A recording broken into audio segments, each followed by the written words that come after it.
Comunismo é o seguinte, vai ter um dia, eu nunca esqueço isso, né? Vai ter um dia que a sociedade vai ser assim, todo mundo vai ter direito a estudar, a seguir a vocação, vai ter casa para morar, vai ter trabalho, vai ter tudo, né? Vida plena, viu? E eu escutando aquilo assim, admirada, né? Ele disse assim, então todo mundo vai ter todas as possibilidades, todo mundo vai ser igual. E tem outra coisa, não vai ter dinheiro. Eu disse, ah é? Como não vai ter dinheiro? Ele disse, não vai ter troca. Então não precisa ter dinheiro para comprar as coisas. Ah, então eu vou ser comunista. E a partir daí eu comecei a procurar saber o que era realmente ser comunista. Gente, é o assunto mais comentado. Não só aqui no país, né, Pedro?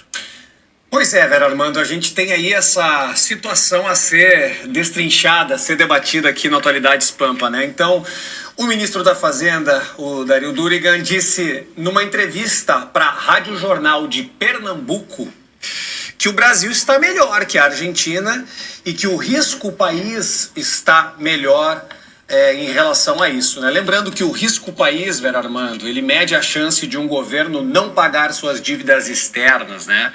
Então a gente tem política fiscal envolvida, estabilidade política e um cenário externo também como fatores que influenciam isso. Eu vou botar as aspas aqui para o telespectador entender. Abre aspas para o ministro da Fazenda, Dario Durigan. O palhaço do presidente da Argentina veio ao Brasil ontem e falou de Brasil, quando o risco país da Argentina é muito mais alto, a dívida pública é muito mais alta, a inflação é muito mais alta. Milei veio para fazer esse apoio, né, ao Flávio Bolsonaro, e essa frase aí do ministro da Fazenda é que chama a atenção, né? O palhaço do presidente da Argentina, né? Olá pessoal, sejam todos muito bem-vindos ao canal. Se gostar do conteúdo, inscreva-se, curta, comente, compartilhe. Eu quero trazer aqui para vocês uma breve análise da repercussão da visita do Milei ao Brasil, a sua participação na convenção do Flávio Bolsonaro, mas é uma análise um pouco mais profunda, para dizer que existe método na esquerda na tentativa de manipular e distorcer as narrativas de acordo com seus interesses, manipulando fatos, informações e dados. Então isso aí tem método, é uma estratégia. Eu quero trazer também aqui uma análise de alguns comentaristas aqui do Rio Grande do Sul, no programa Atualidades Pampas, um programa local, que fica bem claro como esse método é aplicado. Então vamos acompanhar aqui agora e aí a gente vai fazendo aqui algumas observações. Karine. Quando o ministro da Fazenda ele argumenta que o Brasil está melhor do que a Argentina, com certeza está, mas não podemos esquecer de que em 2023, final de 2023, o Milei entrou. E para vocês terem uma ideia, a inflação anual estava mais de 200%. E após já reduziu a 31% ao ano, ou seja, teve uma grande melhora na Argentina. E isso eu estou passando indicadores econômicos, não é minha visão. Então assim, a experiência que a Argentina teve, nós podemos também nos centralizar desta forma e pensar o que será que vai ser do Brasil se continuar desta mesma forma com o PT no poder.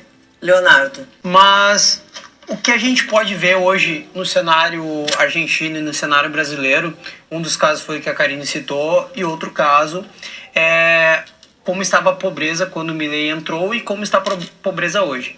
O número do índice de pobreza da Argentina era 50%, hoje está 28%.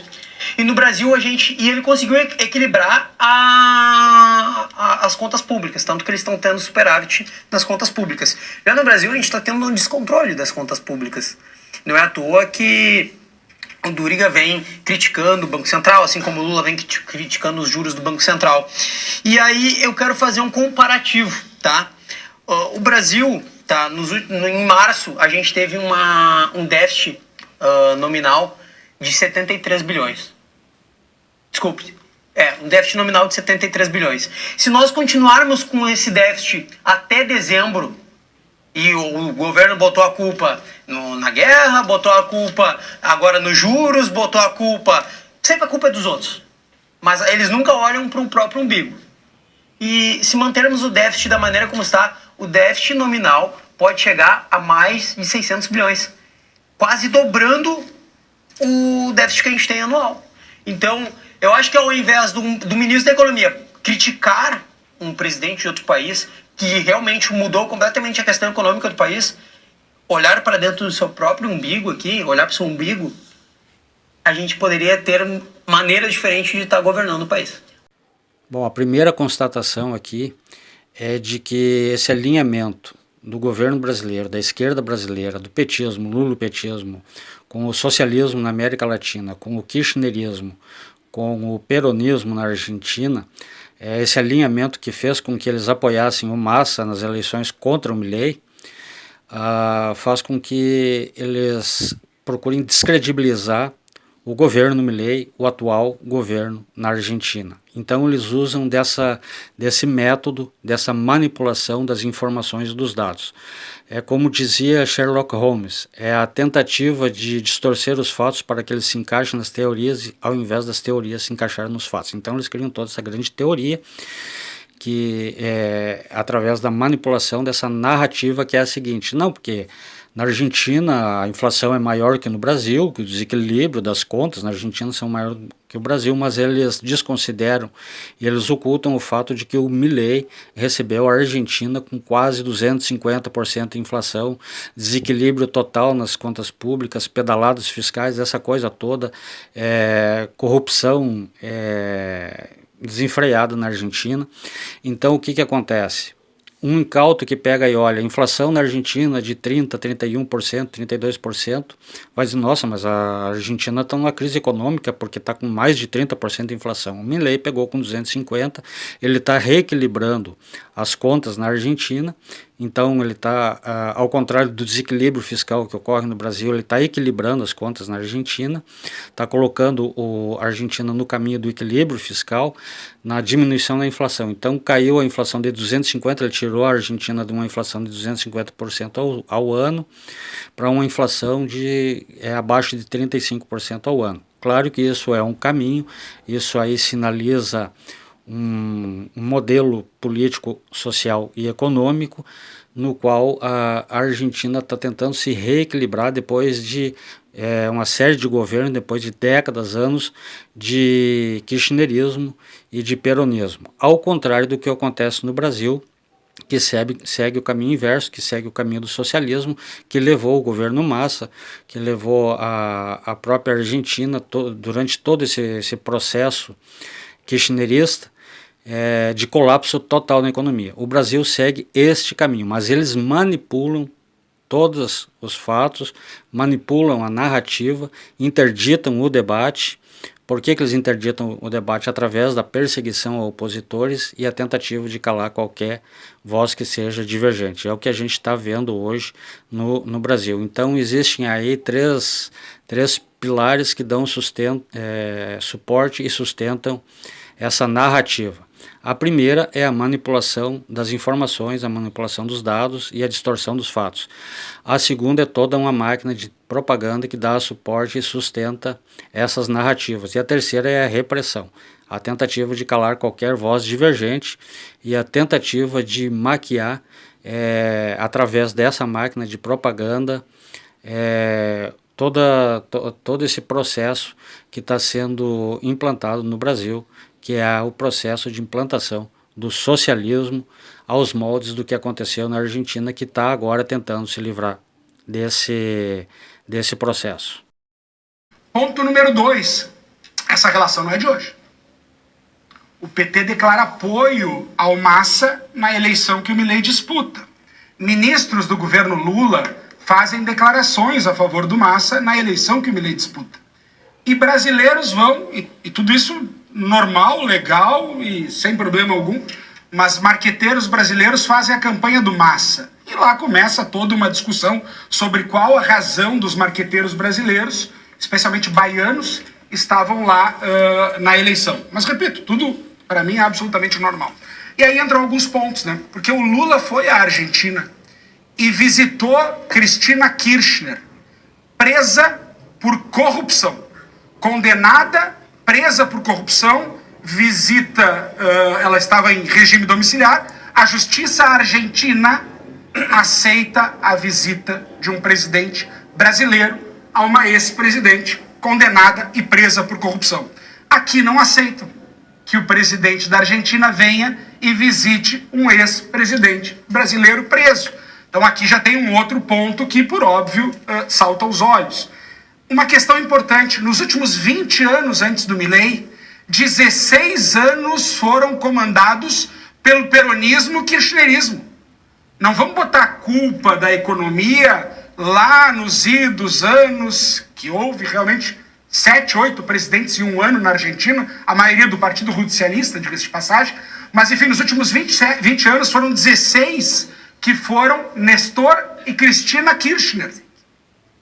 E a inflação, bem disse a Karine, em 2023, eu estava lá em dezembro de 2023, o candidato a presidente do kirchnerismo contra o Milei era o ministro da Economia da Argentina. E os argentinos todos diziam, olha, perdeu por mais de 11%, a gente tem eleições muito disputadas ultimamente na América do Sul, lá foram mais de 11%, porque a crise econômica argentina era brutal. Eram mais de 200% de inflação nos últimos 12 meses. Hoje é cerca de 31%, 33% nos últimos 12 meses. Quer dizer, para fazer uma mudança econômica na Argentina, depois de todo esse desmando que se teve, precisavam cirurgias muito duras e foram feitas. Não estou dizendo que acertou em tudo, acho que há muitos erros lá, mas não há dúvida que corrigiu uma inflação de 211% para menos de 33% agora. Então, acho que tem muitos pontos aqui que a gente precisa analisar. Essa questão não começa de hoje, essas farpas entre Lula e Milei, ou entre o governo e Milei já vem de outro período, tem essa questão da justiça, tem uma série de fatores, acho que todos erram, acho que o ministro da Economia brasileiro, ou chamar de palhaço, um presidente argentino, erra e erra feio. Então vejam aí que uma das formas de implantação do socialismo, implantação de regimes totalitários, além da distorção, da manipulação de fatos, informações e dados, e de ter uma máquina de propaganda que dê suporte às narrativas criadas por esses regimes, vem a repressão. A repressão é a perseguição a opositores políticos. Isso é muito bem descrito em 1984, do George Orwell, a criação do Ministério da Verdade, a criação do Ministério do Amor. É uma forma de interditar o debate, de calar vozes divergentes, porque o que acontece? Enquanto a Cristina Kirchner, presa na Argentina por corrupção, mesmo as leis argentinas tendo previstas restrições, o Lula foi até a Argentina, visitou a Cristina Kirchner, assim como recebeu o Massa enquanto estava preso. A reciprocidade não é a mesma, porque aqui existe uma perseguição clara e manifesta a opositores. É a tentativa de calar as vozes divergentes e interditar o debate para dominar a narrativa. Então é simples assim, isso aí existem métodos, esses métodos, como eu disse, foram descritos, muito bem descritos em 1984 do Orwell, e isso aí segue o caminho da implantação de regimes totalitários, a implantação do socialismo, comunismo. Vejam que esse caminho já vinha sendo traçado já no governo Dilma, assim como é um caminho que estava levando a Argentina ao colapso total da economia no governo Massa. Então esse é o caminho do colapso econômico, social e político, que tem como base e fundamento a distorção, a manipulação de fatos, informações e dados para atender suas narrativas, interditar o debate, dominar a narrativa, assim como tem a tentativa de distorcer todo um processo eleitoral, todo um processo político que eleva, que culmina no colapso total. assim como todas as economias aonde esses regimes foram implantados colapsou, no Brasil segue-se este mesmo caminho. Infelizmente, enquanto na Argentina existe essa busca pelo equilíbrio fiscal, essa busca pela redução da inflação, essa busca pela melhoria das condições de vida da população, o Brasil segue no caminho inverso, que é o caminho do colapso total, político, social, econômico. Abraços, beijos no coração, fiquem todos com Deus. Mas a Argentina conseguiu interromper este processo. O Brasil ainda tem tempo de interromper todo esse processo. Fiquem todos com Deus.